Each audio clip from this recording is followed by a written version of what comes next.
At Home with Growing Older is a nonprofit organization which believes in peer learning and creating discussions which bring the lens of aging to a variety of topics. At Home with Growing Older is proud to be your host of At Home on Air, a bi-weekly radio hour offering connection, community, and knowledge to our participants remotely. Now, we invite you to listen and learn from this live recorded episode of At Home on Air. Let's think about new ways to support organizations that are organically part of the community, that are run by Black, Indigenous people of color, as opposed to always thinking about what's the easiest and biggest organization we can work with. How do we have a hybrid approach where we're saying the big efforts that support 60,000 people a week are really important, and so are the ones that support very specific communities. Welcome to At Home on Air. My name is Susie Stadler. I am the Executive Director of At Home with Growing Older, who is hosting At Home on Air. At Home with Growing Older is an interdisciplinary and intergenerational learning community on aging. We have been around since 2009, and like many other people, we switched to online forums last year. And I am especially pleased to welcome Shireen McSpadden and Charmaine Yi tonight, and also would like to introduce Mikiko Huang, who is the producer of tonight's program.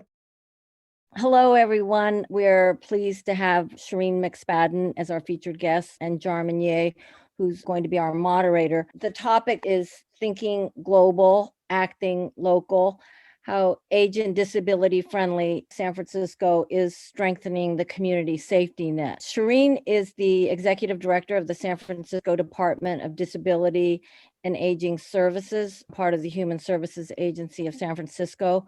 And in 2018, DOS issued an action plan for an age and disability friendly SF. So under her leadership, this plan has been going forward. Jarman is an assistant professor at the Institute for Health and Aging in the School of Nursing at UCSF. Jarman researches the lived experiences of older adults and evaluates dementia training programs for caregivers and providers. We're very excited for our audience to learn more about the age and disability friendly SF and the progress on this on the ground effort and how to help make our communities more age and disability friendly. Such a safety net seems really all the more critical given the pressures and challenges exacerbated by the pandemic that we're all living through. So I hope you will come away with a lot of insight from our conversation. Thank you, Susie and Mikiko, for hosting and organizing and for inviting me to be in conversation with Shireen McSpadden about this very interesting topic. For those at home who may not be familiar with age-friendly, I'll just provide a bit of context.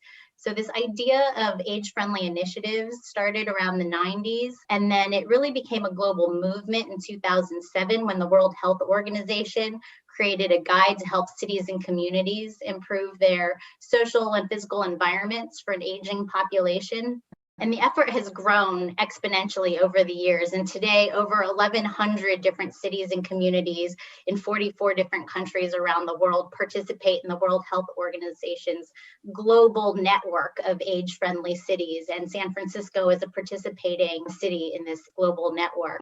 And then in the United States, AARP also helps to oversee and sort of organize this age-friendly movement. So that's going to be the focus of our conversation, thinking global, but really acting local. So my first question, Shireen, is just, can you give us a bit of history about how San Francisco became involved in this global movement and why it's important?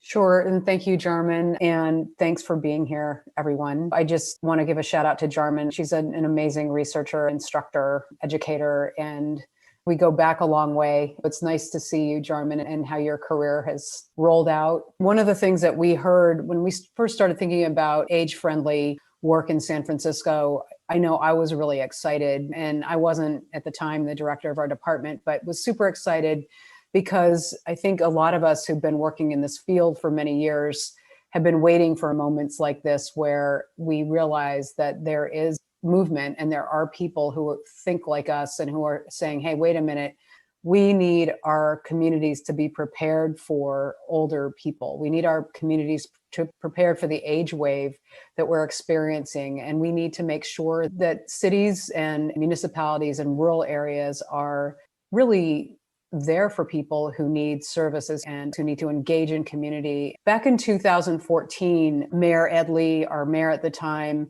wrote to the World Health Organization and said that San Francisco wanted to be designated as an age-friendly city. One of the things that we did in addition to that, though, because we had been already kind of moving toward an integration of abilities, disability and aging together, we wanted to make our plan really disability and aging friendly and think about San Francisco as a disability and aging friendly city. The reason for that is we know that so many of the issues that older people have and experience are very similar to what people with disabilities of all ages experience. We wanted to focus on the integration of those things. There are some sayings like if it's child friendly, it's family friendly. If it's age friendly, it's family friendly. If it's disability friendly, it's child friendly. All of these things kind of go together. And so while we wanted to focus on these two populations, because that's what we do, we knew that we would be making San Francisco a better place by focusing on this. And we knew we'd be making it better for everyone. So I think that's how we got started, Jarman. Thank you so much. And Makiko had mentioned in 2018, the city put out an action plan for an age and disability friendly San Francisco. Can you sort of let us know what the priorities were that came out of the development of the action plan and the progress that was made to it, at least up until the pandemic? Yeah, we wanted to be really inclusive in our process. We wanted to think about everyone who should have a say in this plan, who in San Francisco really represents people with disability from an organizational perspective, from a personal perspective, from a lived experience perspective. We wanted to think about the intersectionality of race and age and all of those things. We pulled together a group of people who represented a broad spectrum of interests and brought those people into one place. At the time, we could meet in person, which was super helpful. We started figuring out what it was that we wanted to focus on. And fortunately, the World Health Organization and then AARP later really laid out a lot of what they call domains that we were able to use. And there are things like community support and health services, engagement and inclusion, thinking about technology, housing. They're broad domains. And we ended up choosing 8 of those domains. And then the group worked to figure out what do we want to do within these domains. One of the things that this process lays out for you is there's a way to think about doing an assessment of where you are. So we started thinking about asset mapping in San Francisco. What are we already doing that's actually positive and good around these areas and these domains? And what are things that we're working on that we could track over time? We started doing that process and thinking through, okay, we have these 8 domains. We have a project leader who really worked with us by doing a ton of research in between each meeting that we had. And she gave us this full analysis of what was happening in the domain, what other cities were doing with respect to their age-friendly work. What are we doing in San Francisco so that we could all have similar knowledge about what San Francisco was already doing and good at in certain areas. And then she also laid out gaps for us. We were able to take each domain and say, okay, this is where our strengths lie. This is what we've already done. This is where some gaps are. This is work that's happening that we could track over time to make sure that San Francisco's age and disability friendly. We went from those 8 domains and said, with each of those, let's come up with some recommendations about things that we could look at and that we could do some research on or follow over time. We came up with more than 200 recommendations, which was way too many. So then we went through a whole process where we did that kind of sticky wall thing where, you put a sticker on the thing that you think is most important. And we basically voted and finally got down to about 24 recommendations. Those are the things that went into our action plan that we ultimately ended up following. And that was the backbone of our action plan for San Francisco for the period of time that we were looking at. And the period of time was 2018 to 2021. So we're kind of wrapping up now that 3-year period. That's amazing. I mean, what an inclusive process and a strengths-based approach, which is fantastic. And I suspect the pandemic has thrown a big monkey wrench into things as it's upended almost every aspect of life as we know it. So I wanted to ask, with how devastating the pandemic's been, were there any blind spots that were realized or new opportunities that emerged because of the pandemic for the age and disability friendly work that you're doing? Yes, absolutely. I think we've all learned so much over this last year. And what we realized initially was that the challenges for older people and people with disabilities in San Francisco were just laid bare with COVID. The things that we think about all the time, like isolation and loneliness, accessibility for services, equity, these things all of a sudden were highlighted for us. One of the things we did before COVID, and it was actually one of the action plan items, was we had a big campaign to focus on ageism in San Francisco. We did a big public campaign, and some of you who live in San Francisco may have seen our billboards around. This wasn't just our department, this was a community effort. We worked really hard on it. We were very proud of it. We had a number of our stars who are older adults in San Francisco who represented the diversity of San Francisco. We're talking about how certain attributes never get old. We talked about creativity never gets old, and intelligence never gets old, and kindness never gets old. And we got some really great feedback on that. And then COVID hit. One of the first things that was kind of a stark reality during COVID was that the California Crisis Care Guidelines basically came out and said, we need to deprioritize older people. We need to deprioritize people with certain disabilities because older people have lived their lives already and people with disabilities may not make it. And this is my opinion, but I found that the first write-up of the Crisis Care Guidelines very offensive and actually not based in science. There were a number of people who fought back against that, and now they've changed. It's a very different picture today in California with that particular issue. But I think that's an example of how we had to shift and say, how do we take what we're thinking about with fighting ageism and turn it into something that's COVID focused? We saw during COVID also something that was happening before COVID, but how stark food insecurity is for people, how very basic. And yet we had to jump into action to really deal with food insecurity, because not only did we have people who were probably food insecure before, in San Francisco, we also have a very robust network of services. And even with all of that, we realized there were people who were still hungry, who are older and who are experiencing disability, who couldn't get out. And we had to jump into action to address that. Also, one of the domains we looked at is community engagement. And yet at the beginning of COVID, and actually this is still really a serious issue, is older adults and people with disabilities are isolated, are experiencing loneliness, are experiencing depression, are really experiencing a lot of hopelessness. And so again, we as a community have worked in many ways to try to address those issues, supporting our community organizations to pivot their engagement practices so that they're doing more digital and online programming, that they're making more phone calls, that they're doing contactless visits. We've really tried to shift and support those things during COVID. It's really incredible, and especially the isolation piece that we've all experienced much more of in the last 12 months, and the increase of using digital mediums to connect with each other and closing that digital divide has been a big lift for many organizations who have been serving older adults in the community. Just in this last year, anti-racism and racial justice have been really thrust into the forefront of public consciousness. And I wanted to ask how the age and disability friendly effort seeks to address structural inequities such as racism along with ageism and ableism. So I think as we've started thinking through each issue as an age and disability friendly work group and now implementation group, we have actually asked ourselves, how are we using an equity lens every single time we think about one of these domains and the goals that we initially set for ourselves?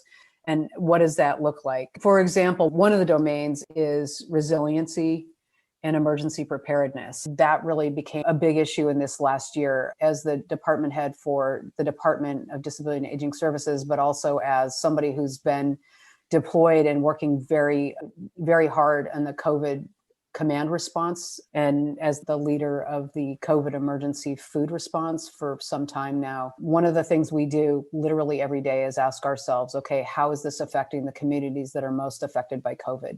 Whether it's because they're older adults who are more likely to die of COVID or become seriously ill, and how do we make sure that then they're safe And we're going through the safety checklist, everything that we are doing, also thinking about how certain communities aren't accessing food sources as easily or that they're more isolated. So what are we doing about that? We've done a lot of reaching out to communities. I mean, for me, over this last year, I've had 3 or 4 community-focused meetings a week, working closely with our board of supervisors in various communities, meeting with their constituents. And sometimes they've done very specific meetings. For instance, Supervisor Safai in District 11 said, I'm going to have a community meeting just for our Black African-American community members who are really concerned. One of a number of department heads who was there said, this is definitely a focus for us. These are things that we're doing as a department.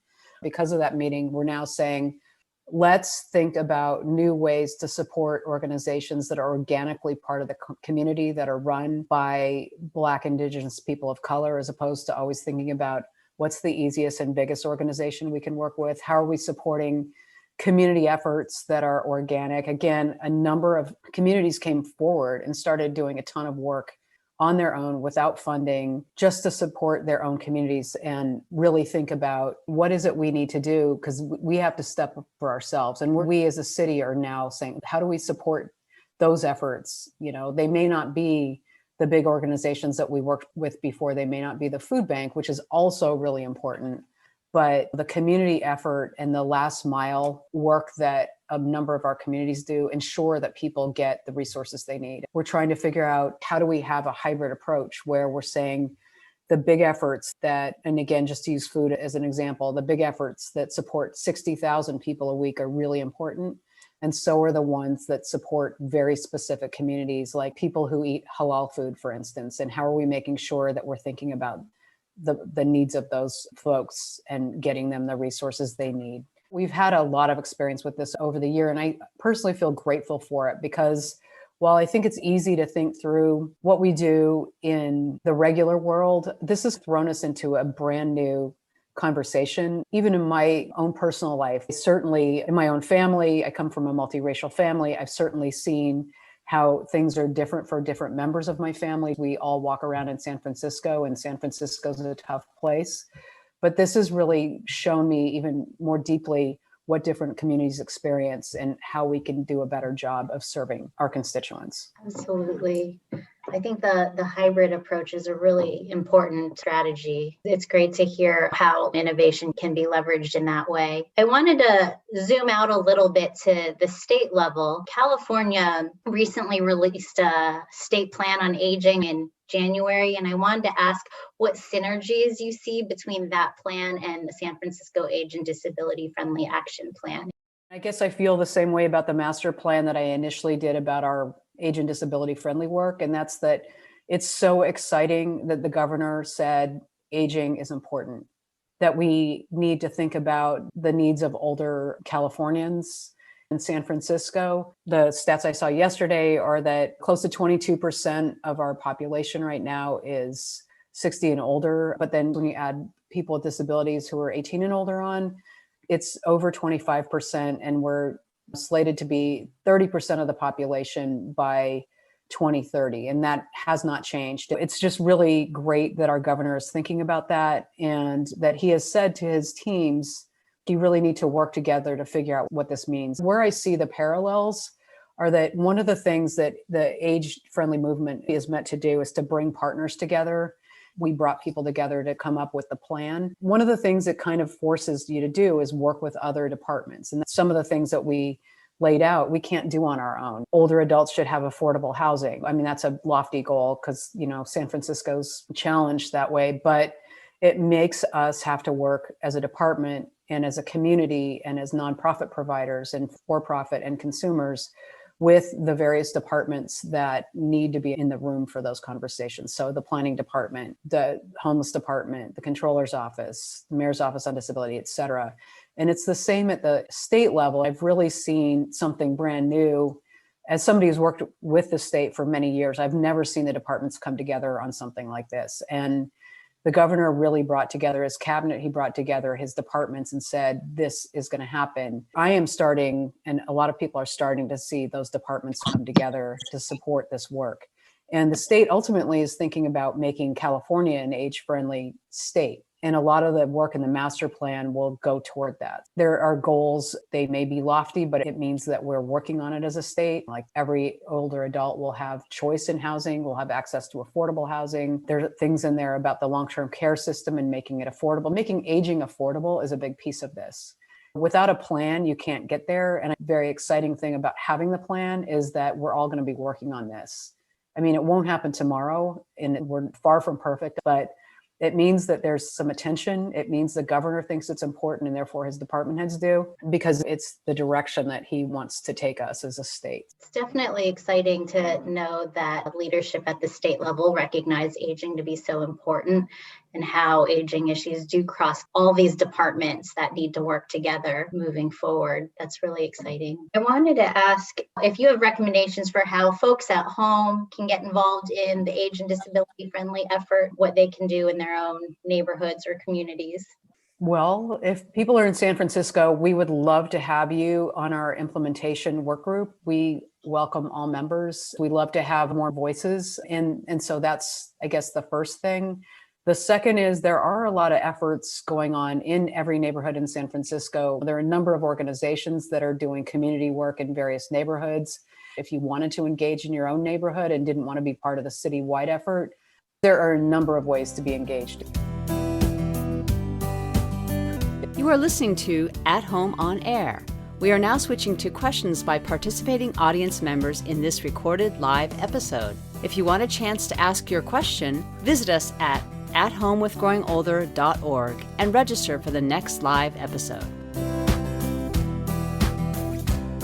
Shireen, I think people are really appreciative of the innovative work and the work that's been inclusive in the age and disability friendly efforts. People do have questions, so I wanted to try to get to as many of them as I can. You did speak about some of this a little bit, but one person asked about examples of how specifically some of the work of age and disability friendly in those domains has impacted older adults. You mentioned food, social isolation, loneliness, community support, transportation, communication, information technology, employment, economic security, outdoor spaces. Are there any of those that you might give an example to folks on how you feel they're impacting older adults in San Francisco? Yes, absolutely. Just to give you an idea, so transportation, we prioritize certain goals that said basically residents would have the information and tools they need to make informed travel choices, that we would help to encourage active transportation like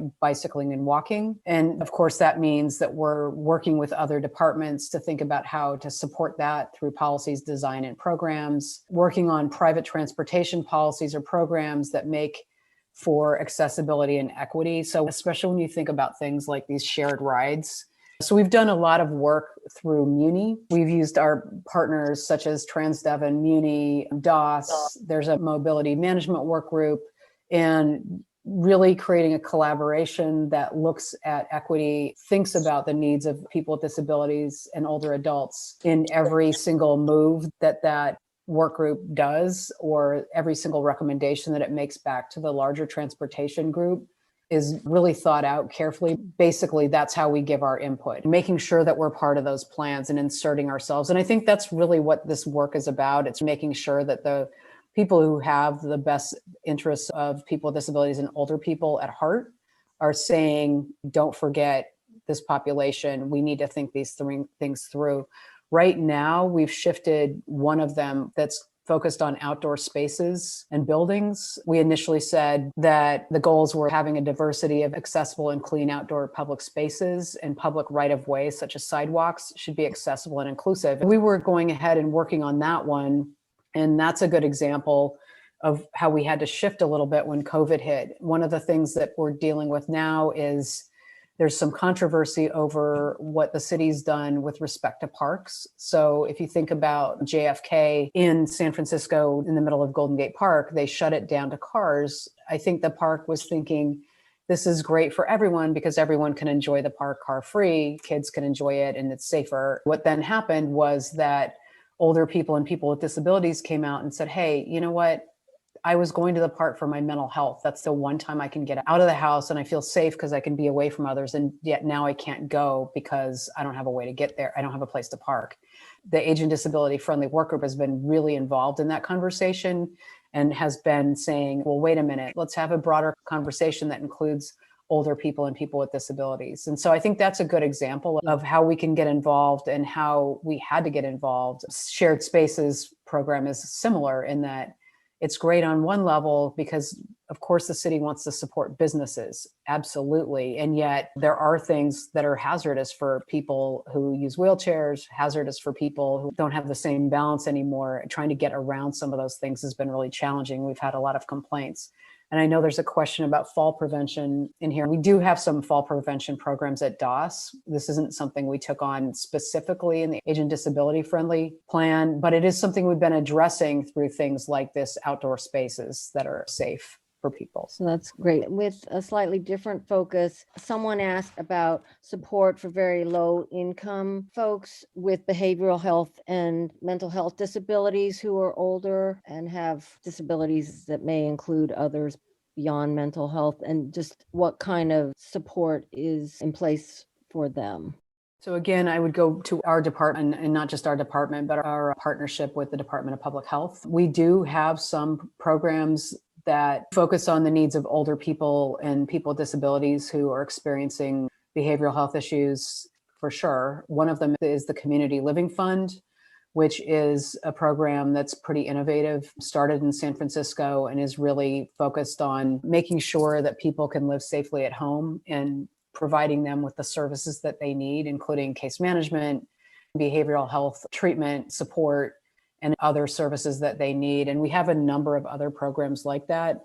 It's not enough. And I think one of the things that the Department of Public Health is working on right now is trying to revamp the behavioral health system. There's a new behavioral health plan that was put together by the Department of Public Health, and they have a new behavioral health director coming on board. We're hoping to work really closely with them to make sure that the needs of older people and people with disabilities are heard. I think people with behavioral health issues are already considered people with disabilities, but to make sure that they're really thinking about older people. And a lot of times the needs are different. There's co-occurring dementia, or there are other things that maybe people don't understand if they haven't worked with older adults. So we will be working very closely on that with them.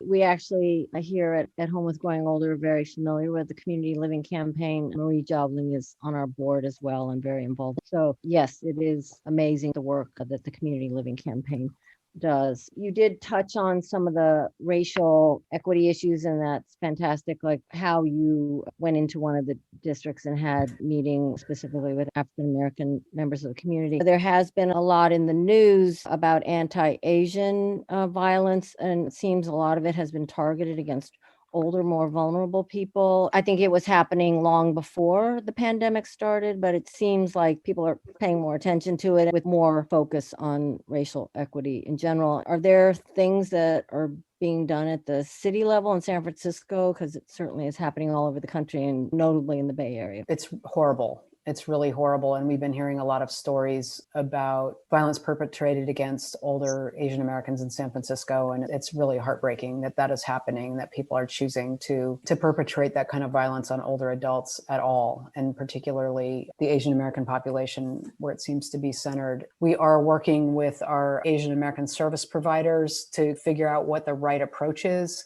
We have a couple different things that we're doing right now. One of them is to engage the expertise of our forensic center, which is a partnership between DOS, the DA, the Police, Institute on Aging, and others who are really focused on prosecuting elder abuse and making sure that it doesn't happen. Out of that, we also do campaigns to educate people about elder abuse and how it shouldn't happen. We're going to put together a tip sheet for older adults about how to remain safe. And then we've reached out to some other departments. There are some community ambassador programs that will help escort people from home to banks, things like that. And obviously that's a short-term solution. It's not a solution. It's just help for right now. And in the meantime, we're talking about how we might do a big citywide campaign focusing on the fact that, one, this is ageism, And two, it's incredibly racist behavior, and see if we can get strong community support to speak out against it. So, I mean, there are a number of ways this is being worked on in the city, and I don't want to make it sound like it's only us. It's the supervisors, the mayor, the police, the Office of Civil Rights. A number of people have spoken out about it and are really trying to have the community at large hear how awful and dangerous this is. Well, thank you. That's helpful and reassuring to know that attention is being paid to that. There was some interest in the End Ageism campaign, the Reframing Aging SF, and in the images. If you go to endageism.com, you can see some of the images of the billboards that were put up. One person had a reaction to the campaign. It's not specifically a question to you, but it just is an interesting, noteworthy observation. Rachel mentioned that the wording never gets old, in a way, is confirming the word old as a negative term. When you say it never gets old, and she's wondering whether saying in the future courage is old or creativity is old, then the fact of being old is still valued. So it's not really a question, but it's just an interesting comment. That's a great comment. And we actually had tons and tons of conversations about that. We even talked with the Reframing Aging national folks and said, what do you think about this? And they said the same thing at first. Actually, though, it's really provocative, and it really gets people talking, and it gets people saying things like, well, wait a minute. It also is saying that creativity and kindness, those attributes are very human and don't leave us. We did go back and forth with that a lot. We had some great conversations about it and some disagreements. Ultimately, the group that was working on this decided to stick with it. But I can say it has prompted a lot of pretty lively conversation.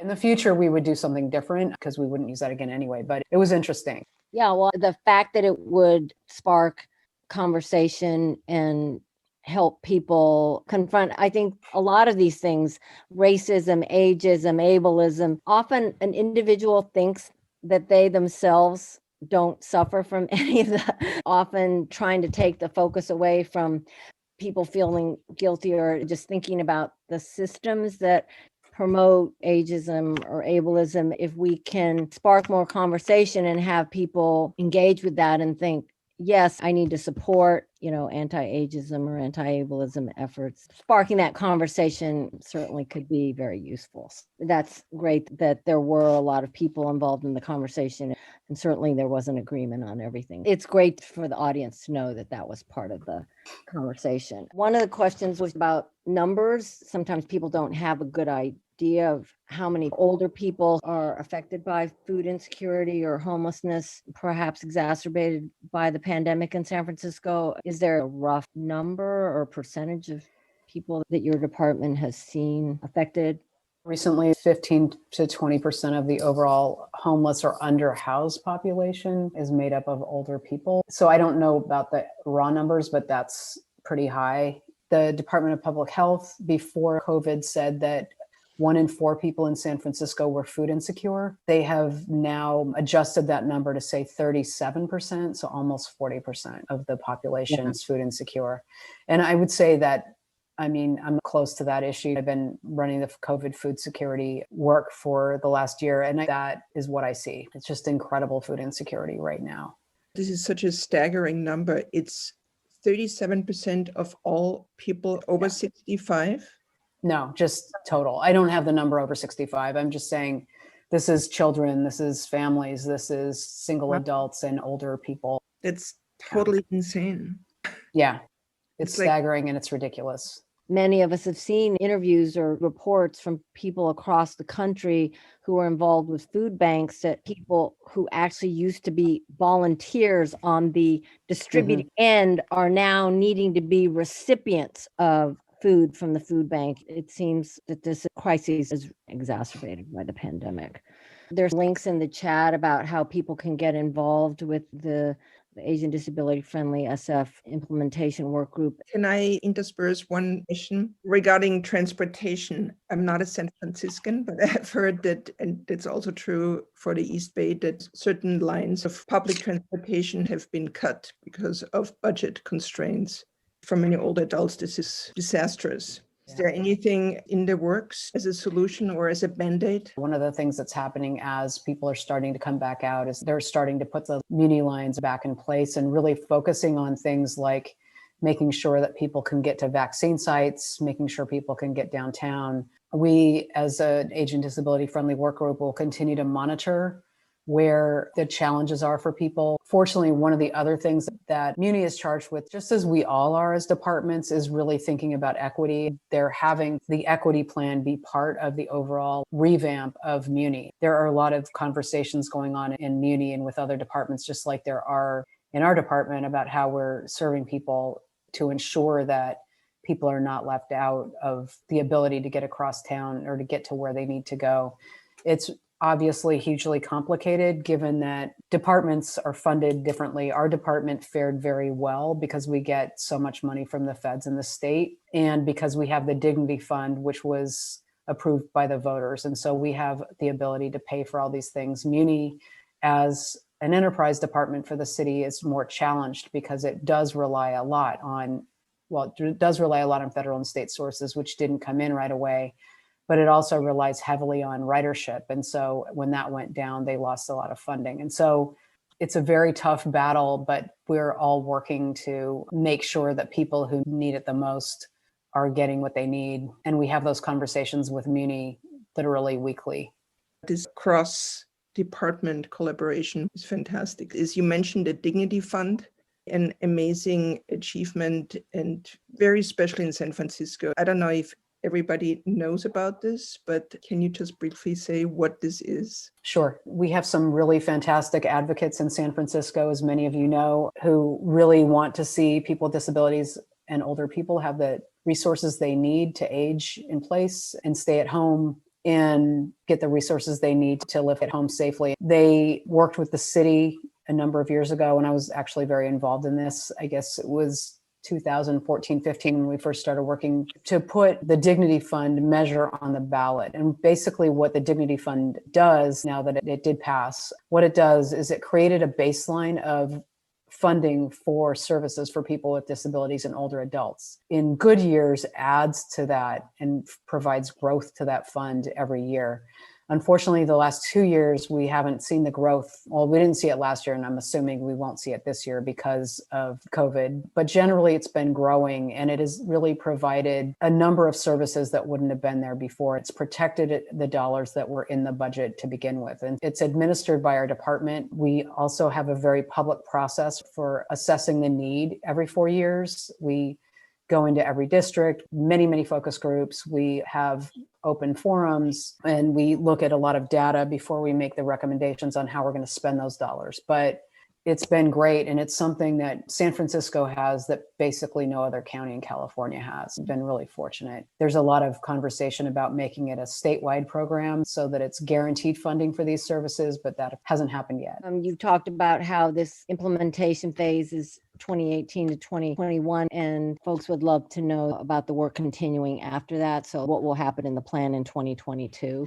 Now is a great time to get involved. People here today mentioned some things that I saw that we didn't necessarily directly address, but things like, how do we make sure everybody has access to grab bars? You're right. Most people can live at home safely.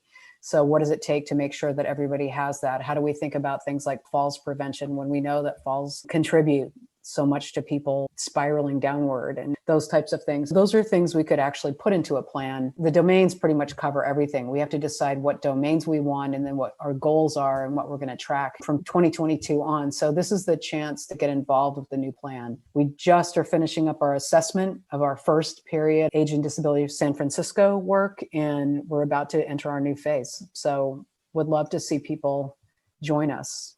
Well, thank you, Shireen and Jarman. This has been such a wonderful, informative conversation. It was really wonderful for our audience to have an idea of what's happening in San Francisco and about the movement generally. I don't know the details of other Bay Area communities involved with it, but if they aren't as far along or as active, I imagine they will if they haven't already. Yes, and thank you both for the work you're doing. And Shireen, I know you're super busy, so we really appreciate that you are making time for this conversation. This sort of informal conversation sometimes spur ideas and connections, which are really valuable. Thank you so much for inviting me. I really appreciate it. Thank you all, and have a good evening. This episode of At Home on Air was produced by the At Home with Growing Older team. We could not host these conversations without the generosity of our marvelous and passionate guests and hosts. Thank you for sharing your personal and professional insights. Thank you to our live audience for your thoughtful contributions. To subscribe to this podcast and for more information, visit us at athomewithgrowingolder.org. Thank you to our sponsors, Rhoda Goldman Plaza, the jewel of San Francisco's assisted living and memory care communities, and the Walnut Foundation, a San Francisco family foundation. We would also like to thank, for their encouragement and inspiration, Encore.org, which works to bridge the intergenerational divide, and the Op-Ed Project, whose mission is to change who writes history. At Home with Growing Older strives to educate, inspire, and connect people across generations and disciplines to re-envision and improve the experiences of later life. Don't forget to subscribe and tune in for the next episode.